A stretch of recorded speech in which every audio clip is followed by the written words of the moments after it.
Il 10% dei posti ordinari in terapia intensiva è occupato da pazienti Covid in Veneto, un dato che evidenzia che la pressione del virus negli ospedali inizia a farsi sentire.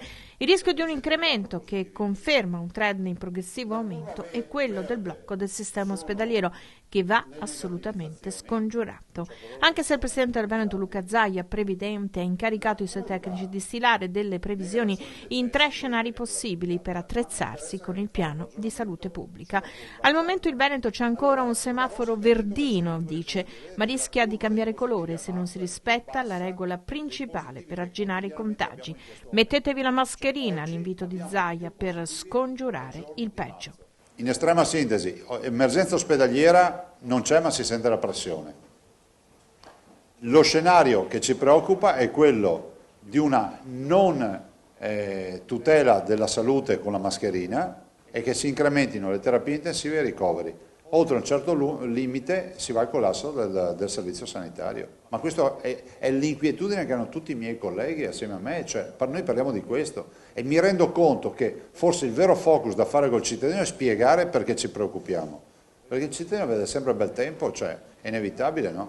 Se non avessimo fatto il lockdown per assurdo non avremmo neanche vissuto culturalmente sta roba, perché se non conosci qualcuno che si è preso il virus, vabbè, cosa sarà sta roba? Alle regioni è lasciata la facoltà di adottare provvedimenti restrittivi laddove necessitasse, anche se elaborati in modo mirato.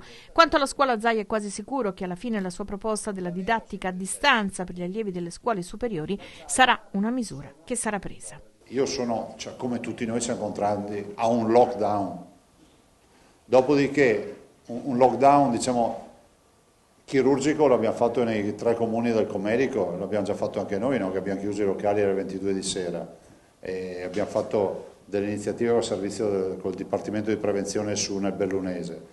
E io penso che se ci sono dati epidemiologici importanti, come qualche collega dice di avere in alcune zone, è legittimo che pensino anche a queste soluzioni, che sono quelle poi che vanno ad intervenire nel distanziamento sociale, no?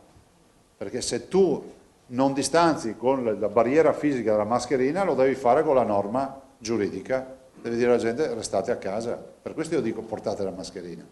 In arrivo l'ordinanza che conferma e procrastina tutte le indicazioni contenute nelle linee guida elaborate per le progressive riaperture dopo il lockdown e sembra di capire che potrebbero esserci anche delle indicazioni per incidere sull'uso della mascherina.